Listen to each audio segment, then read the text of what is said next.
예, 워낙 뭐 선진 시장으로 자금이 좀 탄탄하게 몰려 들어가는 현상이 나타나고 있습니다. 뭐 기업 실적도 좋고요. 또 코로나에 대한 대응도 빠르기 때문인데 우리를 포함한 이머징 국가들은 부담이 좀 되는 상황입니다. 글로벌 증시 진단하겠습니다. 유한타증권 유동원 글로벌 자산배분 본부장 함께합니다. 어서 오십시오, 본부장님. 안녕하십니까?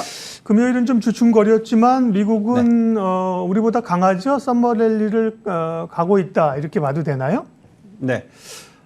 지금 저희가 이제 직접 해외 투자 운용을 하고 있기 때문에 그 수익률의 변화를 보고 있으면 기본적으로 우리가 지금 미국 쪽의 투자 비중이 항상 거의 70~80% 넘어요. 그래서 미국 시장의 포트의 규모가 높다 보니까 대부분 서머 랠리를 경험을 하게 됩니다. 지금 이 미국의 실적이 워낙 좋게 지금 나오고 있어서 여기 지금 나와 있듯이 S&P 500의 그 이익 관련해서는 지금 실적이 나오고 있는데 2, 4분기가 거의 한 59%의 기업들이 실적을 발표를 했는데 88%의 기업들이 예상치보다 좋은 실적을 발표를 하고 있고요. 초록색이 예상보다 실적이 좋게 나온 걸 의미하네요. 그렇죠. 예, 빨간색이 예상보다 안 좋게 나온 쪽이고요. 이게 지금 현재 이익 부분이고요. 그 다음은 이제 매출 쪽인데 매출 쪽도 마찬가지로 지금 86%가 예상보다 높은 매출을 보여주고 있습니다. 더 중요한 것은 그 얼마나 더 좋은 숫자가 나오고 있느냐 하는 부분인데 역대 최고 수준입니다. 그래서 그만큼 실적이 워낙 좋고요. 우리가 운영을 하는 포트폴리오 수익률도 보통 5월 말 정도를 바닥으로 해서 6월, 7월, 8월, 9월 초까지 수익률이 좀 많이 들어오는 편이었는데 지금 또 그런 현상이 나오고 있고 심지어 금요일날 미국 시장이 약간 조정을 받는데도 불구하고 포트폴리오를 잘 구성해 놨다면 수익률이 오히려 괜찮은 버텨내는 그런 모습이 계속 나오고 있어서 서머 랠리는 저희 숫자로는 9월 초순까지는 갈 수 있다로 생각하고 있습니다. 네, 금요일은 이제 미국의 아마존의 실적이 좀 부진했습니다만 전반적으로 빅테크 기업들이나 기업 이익에 대한 기대감들이 실현이 되고 있습니다. 그러면 국내도 실적은 나쁘지 않은데 주가가 반영이 안 돼서 문제인데 미국은 그게 이제 반영이 되고 있다는 거죠.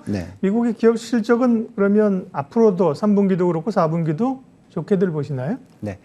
중요한 부분은 이제 결국 얼마나 이 영업 마진율이 변할 거냐 하는 부분인데 일부에서는 이런 얘기를 합니다. 2, 4분기가 정점을 찍고 3, 4분기는 이제 좀 안 좋을 거 아니냐 이런 걱정들을 하고 계신데 여기 나와 있듯이 보시면 이제 1, 4분기에 순이익 마진율이 12.8%였고요. 지금 여태까지 발표되는 숫자로 계산하면은 2, 4분기가 한 12.4%입니다. 그래서 약간 떨어지긴 했어요. 근데 중요한 것은 1, 4분기, 2, 4분기 다 과거 미국 역사상 역대 최고치의 영업 마진율, 순이익 마진율을 보여주고 있습니다. 자, 그리고 앞으로 어떻게 전개될 거냐 하는 부분인데 이 차트를 보고 있으면 정말 대단한 영업 마진율이다라고 생각이 듭니다. 왜냐하면 미국의 생산자 물가 지수의 추이를 보시면은 1, 4분기에는 2.9% 올랐었는데 2, 4분기가 거의 폭등을 했었죠. 6.7%나 올랐어요. 그럼 이렇다는 것은 그만큼 비용이 많이 올라갔었다라고 생각해야 되는데 아까 보시면은 영업 마진율이 0.4%포인트밖에 안 빠졌잖아요. 무슨 얘기냐? 그만큼 이 소비자의 어떤 펀더멘털이 튼튼하다는 얘기고 소비가 실질적으로 일어나고 있다라는 얘기입니다. 그래서 지금 이번 7월달, 8월달 들어와서의 흐름을 보면은 이 생산자 물가 지수의 상승이 좀 더뎌지고 있어요. 오히려 빠진 쪽도 있고요. 그렇다라는 것은 영업 마진율이 지금 12.4% 정도 되는데 이게 빠르게 빠지기보다는 오히려 계속 높은 수준에 유지가 될 수 있다라는 생각이 듭니다. 그래서 실적이 꺾여 내려오기 때문에 미국 증시가 어떤 큰 조정을 올 거다 이렇게 생각할 필요는 없고요. 오히려 계속적으로 좋은 실적에 의해서 아마도 증시는 계속 상승할 수 있는 여건이다라는 말씀을 드리겠습니다. 네, 미증시는 참 부럽습니다. 실적이 잘 나오고 주가가 오르고 현안은 뉴욕 증시 보면 FOMC는 지났고요. 부채 한도 협상이 지금 현안이 어쨌든 발목을 잡고 있는 상황인데 몇 번의 좀 학습 효과가 있어서 이전만큼 긴장은 좀 덜하는 것 같습니다만 어떻게 판단해야 될까요? 네. 우리가 계속해서 미국 시장이나 글로벌 증시에 대해서 좋게 얘기를 하고 있지만 물론 어느 시점이 되면은 어떤 큰 위기가 닥칠 수도 있잖아요. 우리가 항상 오랫동안 시장을 경험해 봤으니까 언젠가는 어떤 부채 위기 리스크 올 수 있죠. 97년, 98년은 우리나라는 이제 기업 부채 그리고 또 2008년도에는 미국의 가계부채, 그죠? 그리고 또 2011년, 12년에는 유럽의 재정부채, 뭐 이런 것들이 항상 큰 위기를 가지고 왔고 큰 폭의 하락장을 만들기도 했습니다. 그래서 지금 글로벌 부채 위기 리스크를 봐야 되는데 지금 여기에 나와 있듯이 지금 1인당 미국 부채 규모가 69,000달러에서 지금 82,000달러로 급증을 했습니다. 그리고 또 미국의 이 정부 부채 비율을 보시더라도 2차 세계대전 이후에 가장 높은 수준으로 치솟을 거다라는 계산이 나오고 있습니다. 2019년 말 수준으로 전 세계의 비교를 좀 해보면요. 또한 일본이 뭐 상당히 높은 부채 비율을 가지고 있어요. 238% 수준의 정부 부채 비율을 가지고 있습니다. 또 과거에 그리스 사태 우리 경험했잖아요. 그 그리스도 뭐 177% 수준이고 미국이 지금 2019년에는 106%였는데 이게 아까 보여드렸듯이 120%를 2023년에는 넘어갈 거다. 이렇게 지금 예상이 되고 있습니다. 그래서 어느 정도 이제 부채 리스크에 대해서 조금씩 생각해야 되는데 여기서 제가 볼 때는 미국발 어떤 부채 리스크보다는 아시아 국가 쪽 특히 중국 뭐 또는 아까 지금 여기 나와 있듯이 지금 일본 이런 숫자들이 좀 걱정스러워요. 특히 중국을 보시면은 이 기업 부채인데 우리가 97년, 98년에 IMF 위기를 경험했었을 때 이때의 기업 부채 비율이 GDP의 약 138%였습니다. 네. 근데 지금 중국을 보고 계시면은 162.5%라는 말이죠. 그러면 뭐 25%포인트 더 높은 거죠. 그래서 어느 정도 걱정을 하실 수 있을 수 있다라고 말씀을 드립니다. 그런데 이제 중국은 조금 틀린 게 대외 부채 부분이나 여러 가지를 놓고 봤었을 때 아시겠지만 사회주의 국가예요. 공기업들이 많죠. 그래서 정부 부채 비율과 기업 부채 비율을 더해서 계산을 해야 되는데 그렇게 했었을 때는 미국보다 한 20에서 30%포인트 높지만 그래도 감당 가능한 수준이다라고 생각이 듭니다. 그렇지만 어쨌든 중장기적으로 놓고 보면 지금 글로벌 부채가 글로벌 GDP의 355% 수준이나 되고요. 또 이 여러 국가들의 비교를 했었을 때 상대적으로 그나마 괜찮아 보이는 국가가 미국과 한국이에요. 총부채로 계산하면. 근데 유럽이라든지 일본, 영국, 또 중국 다 어느 시점에서는 좀 위기에 봉착할 수가 있습니다. 근데 그 위기를 잘 생각해 보면 미국이 괜찮다라고 얘기했으니까 그럼 어느 시점에 만약에 달러가 초강세로 가버리고 금리를 미국이 올려버리면 그럼 어떻게 되겠습니까? 당연히 부채 비율이 높은 쪽이 깨지겠죠. 그게 바로 중국이 될 수도 있는 거고 일본이 될 수도 있는 거고 뭐 유럽 쪽이 될 수도 있는 겁니다. 그래서 결국 이 글로벌 부채 위기가 언제 오느냐 여기 지금 차트에 나와 있듯이 과거에도 초강세 달러가 나타나면 꼭 위기가 왔었다. 근데 지금 아직은 안 나타나고 있기 때문에 괜찮다. 그런데 우리 계산상으로는 금리를 빠르게 올리기 시작하는 시기가 아마 2024년쯤 될 거다라고 생각하거든요. 그러면 그때 이후부터는 어떤 리스크, 위험 이 부분에 대해서 굉장히 민감하게 투자하셔야 되는데 그래도 어쨌든 다행인 것은 앞으로 2년 이상은 남아있다라고 생각이 듭니다. 네. 부채는 이제 걱정은 해야 되는 상황인데 사실 2008년에 위기 이후에 엄청난 돈을 풀어놨는데 이걸 뭐 줄이기도 전에 지금 다시 위기가 와가지고 그때보다도 훨씬 더 돈을 풀어놓은 상황입니다만 근데 그 유동성을 근거로 주식시장이 좀 가고 있는 거니까요. 말씀하신 것처럼 그런 위기 때문에 지금 주식을 다 줄이고 버리고 있을 수는 없습니다. 부채 얘기했고요. 무엇보다도 미국에서 이제 테이퍼링 논의가 사실은 조심스럽지만 이번 FOMC에서도 얘기가 네. 포문이 열린 거고요. 네.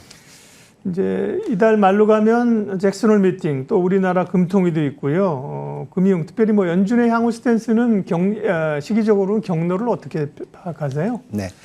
자, 우리가 테이퍼링에 있어서는 테이퍼링 플러스 금리 인상까지 쭉 연결해서 봤을 네. 때 미국의 정부가 또 미 연준이 얻을 게 더 많다.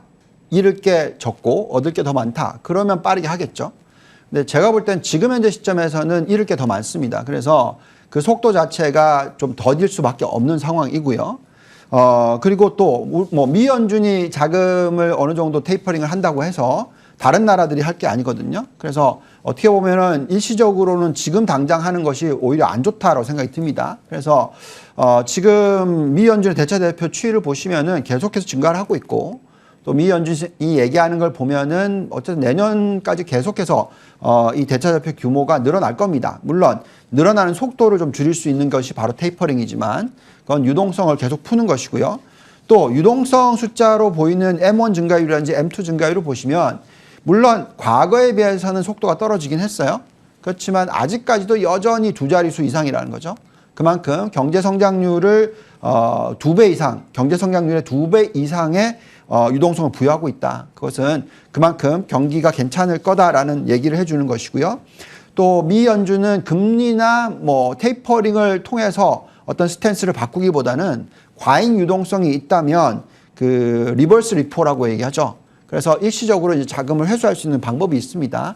그래서 이런 것을 활용을 해서 변동성을 뭐 어느 정도 축소시키고 유동성을 갖다 회수하는 그런 방법을 씁니다. 그래서 지금 확실히 요즘에 리버스 리포를 많이 사용하고 있다. 지금 숫자 보시면 저렇게 큰 폭으로 올라갔죠. 그래서 이런 방법으로서 유동성을 일시적으로 회수하는 것이지 장기적으로 회수하는 방법은 쓰지 않고 있다고 말씀드리겠습니다.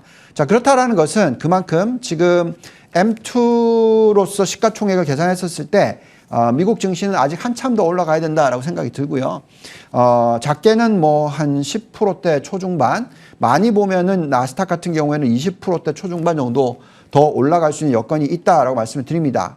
이런 과정에서 이 은행권이 계속해서 서포트를 해주면 제가 볼 때는 미국은 괜찮다고 생각이 드는데 지금 미국의 10년 빼기 2년 장내 금리 차가 1% 수준이거든요. 예. 그래서 그래서 너무 과열적인 대출을 해주지도 않고 또 너무 소극적인 대출을 해주지도 않고 그래서 딱 지금 보시면 5% 정도 수준의 이 여신 증가율이 나타나고 있어요. 그건 뭐냐면 명목 성장률 딱 5% 정도를 서포트하는 정도입니다. 그래서 이런 모습을 보고 있으면 이 유동성 회수에 따른 미국 증시의 폭락에 대해서는 너무 크게 걱정하지 않으셔도 될 것 같다라는 생각이 듭니다. 자, 미국 증시는 이렇게 우려들이 있지만 큰 걱정은 안 해도 되는데, 근데 국내 증시 아무래도 외국인들의 영향력이 큰데 외국인 자금이 좀 계속 들어오지 못하고 있는 상황이 아니겠습니까? 오늘 주제 이머징 시장, 특별히 우리 시장에서의 외국인들 움직임 체크해 주십시오. 네. 자, 아시아 지역 전체로 놓고 말씀을 드리겠습니다. 지금 이 차트를 보고 계시면은 어느 정도 작년에 반짝 저렇게 선이 이렇게 올라갔었잖아요. 파란 선이. 이때가 이제 이머징 쪽으로 자금이 많이 들어왔었던 때입니다. 네. 지금 보시면 뭐 또다시 전 저점으로 내려와 있죠. 그래서 지난 거의 뭐 올해 연초로 계산하면 자그마치 420억 달러가 자금이 빠져나갔습니다. 거의 5조 정도 되는 수준이죠. 예. 그러면 우리나라에서 당연히 빠져나간 게 많죠. 왜냐하면 그만큼 많이 뺄 수도 있거든요. 그렇죠. 네. 그래서 이런 부분이 당연히 시장에 악영향을 미칠 수가 있습니다. 그런데 과거에도 우리가 경험했지만 2006년, 2007년 이때도 그렇고 과거에 외국인들이 팔고 나간다고 해서 시장이 못 움직이지는 않아요. 그만큼 이제 국내 자금이 얼마나 튼튼하냐에 따라서 틀립니다. 그런데 어쨌든 다행스러운 것은 지금 국내 고객 예탁금 자체가 66조 원 정도는 되죠. 과거와 비교했을 때는 상당히 높은 수준이라는 말씀을 드리겠고 이 정도 수준이라는 것은 개인 투자자들이 계속적으로 시장을 서포트를 해주고 있고 증시에 대한 자금이 유입되고 있다라고 생각이 듭니다.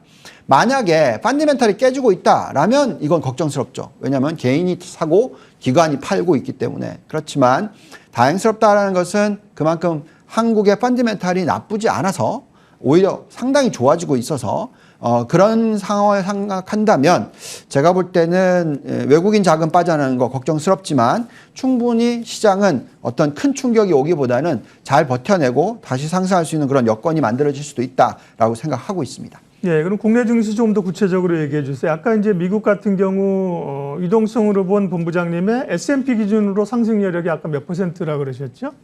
지금 S&P 개념으로는 한 15% 정도 되고요. 네. 네. 그럼 이제 국내 증시는 어떻습니까? 지금 국내 증시는 네. 적정 지수로 계산하면요. 네. 뭐 거의 30%가 넘습니다. 그래서 오를 수 있는 여지가. 예, 그래서 지금 이런 얘기를 왜 해드리는 거냐면 그만큼 펀더멘탈이 정말 튼튼하다라는 말씀을 드리겠고요. 자, 이렇게 말씀드릴게요. 지난주에 네. 제가 숫자들을 보고 있어 깜짝 놀랐어요. 미국 시장이 참 좋겠구나 이런 생각을 했습니다. 왜? 컨센서스, 그러니까 앞으로 1년, 2년, 3년에 되는 전망치들이 지난 한 주 동안에 자그마치 미국이 나스닥은 2.1%가 올랐고요. S&P 같은 경우에는 1.4%가 올랐어요. 한 주 동안입니다. 그러면 이거 곱하기 52 하면 엄청난 숫자잖아요, 사실. 예. 물론 그렇게 하면 안 되지만 어쨌든 한 주 동안에 1%포인트 이상이라는 건 굉장히 높은 숫자인데 한국은 어땠느냐? 똑같이 2.1%포인트 올랐어요. 그러니까 그만큼 지금 우리나라의 펀더멘탈은 상당히 좋아지고 있습니다. 근데 이 수급 관계 때문에 기관이 팔고 외국인들이 팔고 있어서 솔직히 좀 이해가 잘 안 가는 상황입니다. 그만큼 펀더멘탈 위주로 시장이 움직여야 되는데 지금은 그냥 센티먼트 그리고 이 수급 이렇게 지금 시장이 휘둘리고 있는 그런 환경이다라는 생각이 들고요. 그렇지만 그게 오랫동안 가지는 않을 거라 생각합니다. 왜냐하면 언젠가는 항상 펀더멘탈을 쫓아가는 것 시장이니까 지금 현재의 우리나라 증시는 굉장히 저평가되어 있다라는 것만은 사실이다라고 말씀을 드리겠습니다. 예. 자, 그럼 마지막으로 어느 쪽이 좋은가요? 섹터 전략 좀 세워주십시오. 네, 제가 볼 때는 7월달 이 수출 숫자를 보고 있으면 정답이 네. 나와 있지 않나 하는 생각이 듭니다. 지금 7월 숫자 보시면 뭐 수출이 29.6%나 증가했고요. 가장 대표적인 산업은 반도체와 반도체죠. 2차 전지. 예. 네, 그렇죠. 뭐 어쨌든 이 역대 이 최고의 수출 숫자가 지금 나오고 있습니다. 그래서 우리나라도 마찬가지로 지금 글로벌 투자 포트폴리오 여기 보시면은 IT 반도체를 30%, 그다음에 에너지 신재생 에너지 20%, 바이오 헬스케어 20%, 그리고 또 원자재 중간재 산업재 15%, 소비재 15% 이렇게 가져가는 전략을 쓰는데 이 안에서 한국에서 경쟁력이 있는 산업들이 다 보시면 반도체, 그죠? 2차 전지, 자동차, 전기차 뭐 이런 쪽입니다. 그래서 지금은 정말 실적에 비해서 못 오르고 있지만 계속적으로 이런 실적이 유지가 된다면 투자를 아무래도 앞으로의 성장 산업 그리고 경쟁력이 유지가 되는 산업에 초점을 맞추셔야 된다는 말씀을 드리겠습니다.